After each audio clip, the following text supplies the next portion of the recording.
Alytiškio poeto Česlovo Klimavičiaus neapleidžia kūrybinių ieškojimų nerimas, siekimas savo dvasios turtais pasidalinti su kitais poezijos mylėtojais. Jiems dovanoja pirmąją savo kūrybos rinktinę, sudėtą į kompaktinę plokštelę. Šioje poezijos, fotografijos, muzikos ir gamtos sintezėje autorius atskleidžia sudėtingą žmogaus vidinį pasaulį, gamtos grožį, jos turtus ir moko pajusti, priglusti prie to, kas visiems brangu – artimųjų, gimtinės, gamtos. Aš visada gyvenimą mylėjau, virš mūsų angelai sargai. Eiliuoti posmai liejasi iš autoriaus lūpų. Šis rinkinys tai raktas padėsiantis platesniam visuomenės ratui susipažinti su Česlovo Klimavičiaus kūryba, išgirsti paties autoriaus skaitomas eiles, prisiliesti prie jautrios sielos menininko. Fotografuoti pradėjau paprašytą savo tėvo. Prie savo namo jis buvo pastatęs medinį didelį kryžių.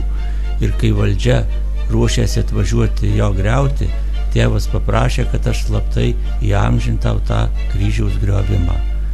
Tos nuotraukos paskui pakliuvo į užsienio spaudą ir mes laimėjom šitą tą, kad gavom leidimą atstatyti iš naujo kryžių.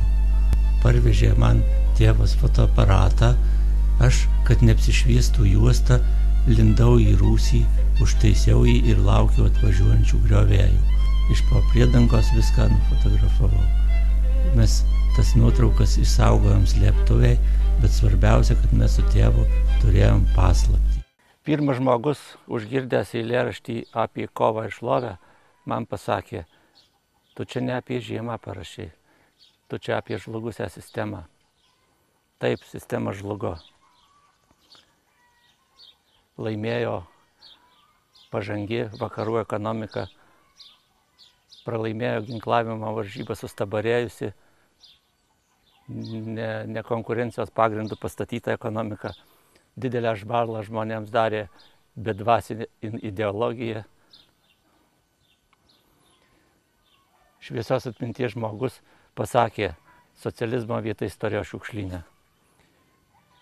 Popiežius Jonas II pasakė, žmonės nebijokite, ir žmonės kilo ir laimėjo.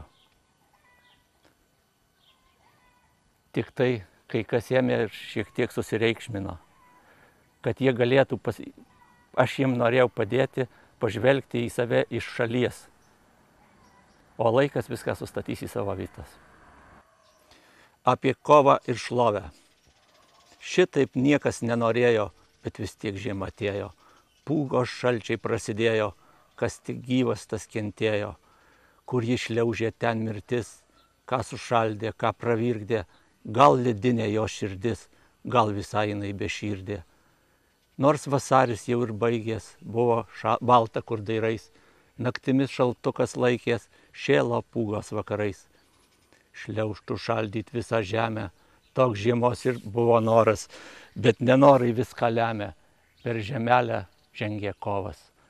Gal jisai tas karžygys, kur prieš žiemą laimi kovas, gal jis žiemą išvarys, gal už tai jisai ir kovas.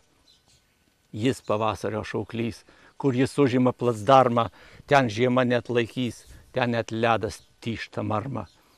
Bet žiema parodė klastą, atakavo naktimis, o atakos plataus masto ir kas nakt stipresnės vis. Lūžo medžiai nuo audrų, su šaknim net virto, o ledus iš ežerų išvirtė ant kranto. Bet užtat dienos metu kovas atakavo ir ne kartą ir ne du žiemą bėgti gavo.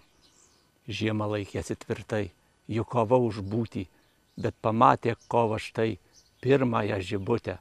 Žiemą pažiūrėk matai, juk žibutė žydi, ryt po ryt jau bus šimtai, tau jų nežudyti. Žiemas pruko susipratus, bet sugrįž žadėjo. Ir pavasario paradas žemėj prasidėjo. Išdidžiai balandį žengs, priekyje parado, ne šlovės jisai nevengs, net ir karo vado. Ir gegužis šalia jo, beveik koja kojon, visi šlovins, šauks valio, kad narsiai kovojo. ir birželis iš paskos apdaru gėlėtų, didvyrį ramiai vaizduos, kad visi mylėtų. Tik tai kovo čia nebus, jam šlovės nereikia, jis stebės visus metus, ką žiemužė veikia. Parašiau keletą eilėraščių artimiausiems žmonėms įvairiomis progomis, daugiausiai jubiliejų proga. Juose stengiausi parodyti svarbiausius jų gyvenimo momentus, ir sunkius, ir džiaugsmingus. Išryškinau tuos jų darbus, kurie galėtų būti gražiu pavyzdžiu kitiems. Įsigilindamas į žmogaus gyvenimą atidžiau, gali rasti atsakymą į klausimą, kas yra gyvenimo prasmė, o kas yra tuštybių tuštybė. Tėvui. 5 metai neturimės tėvo, bet šiandieną esu aš ramus, nes tikiu jis dangu ir prie Dievo, ir galbūt pasitiks ten ir mus. Nepasuksi laiko, tačiau mintys gali grįžti ir aplankyti mūsų vaikystės šalį, o prie pat jo šono gretimai išvis per patrankos šūvį pasakų šalis. Vėl laukais atkeliavo žiema, dengė ūkanos gimtą į kraštą, vakarienė kol verda mama, aš skaitau tėčiui šventą įraštą. Tėtis klausosi veidu rimtu, visi rūpesčiai tolo nutolo, su kiekvienu lapu nuverstu gražinu savo mažajam skolą. Basakojas vaikystės laikais, kai iš daigos labiausiai rūpėjo, sekė pasakas jis vakarais, mus visus jis be galo mylėjo. Žengė pirkion po darbo dienos, mes būriu pasitinkam, apžiūrim, dar nežilas, raukšlės nei vienos, naujienas pasisakom, kiek turim, bet didžiausia visų naujiena, kad jis kiškį sutiko, kai ėjo, kepa kiškis bandas kasdiena, mums lauktuvių kišenių neįdėjo, tik bėda jis pamiršo, kuriam mums patiems susirasti reikėjo, ir kaip tyčia giliausiam pačiam, oi pirštukai darbelio turėjo. Ilgi gūdūs žiemos vakarai, net per langą baisu pažiūrėti, mums ant lovos prie pečiaus gerai, norim pasakų norime tėti. Tėtis klausė, ar buvom geri, ir ar būsit geri, netingėsit, o mamos ar klausysit visi, tik tada jau kokiosgi norėsit. Ir platusgi tas pasakų kraštas, jūros marios 9 kalnai, gražios dainos, gražus drobių raštas, ten užaugo tikri milžinai. 9galvis ten slibinas buvo, toksai piktas baisus, vai, bet nuo milžino rankos išžuvo ir visi atsikvėpkit lengvai. Ten žydėjo ir kvepėjo gėlės, laumės raganos augino agurkus, o kada vaikai juos vogti ėmės, tos pagavo ir norėjo suėsti visus. Ten karalius pilyje gyveno, o jau karalaitė, kad gražiai šoko ir gražiai dainavo, pamatytum ir pamiltum dievaži. Bet užkėlė ją ant stiklo kalno, čia tai rimta, ne atrakcionas, kas už jos, kas neišdribs iš balno, pačią karalaitę gausiai žmonas. Daug smarkuolių jojo, krito, klupo, daugelis ten sprandus nusisuko, bet karalius čia nemato blogo nieko, nori žento jis nepašlemėko. Tėtis irgi bandė laimę jojo, tik tai sartė jo įsižabojo. Ritos kūliai stačiai nuo kalniuko, daug gardaus visiems padarė juoko. Ten 3 broliai žemdirbiai gyveno, bet vienam nesisekė išties. Broliai laikė į kvailių nuo seno, mat jis buvo per geros širdies. Atsirado, kas ir jam padėjo, gavo žirgą, kamanas, šarvus, 3 kartus į kalną įbildėjo, būtut matę, koks jisai šaunus.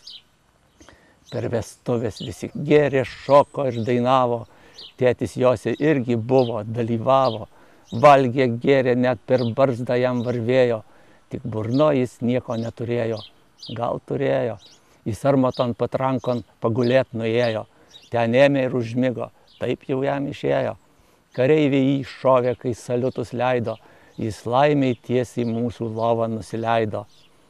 Platusgi tas pasakų kraštas, jūros marios 9 kalnai, blogiesiems čia reikalas prastas, geriems viskas baigės gerai.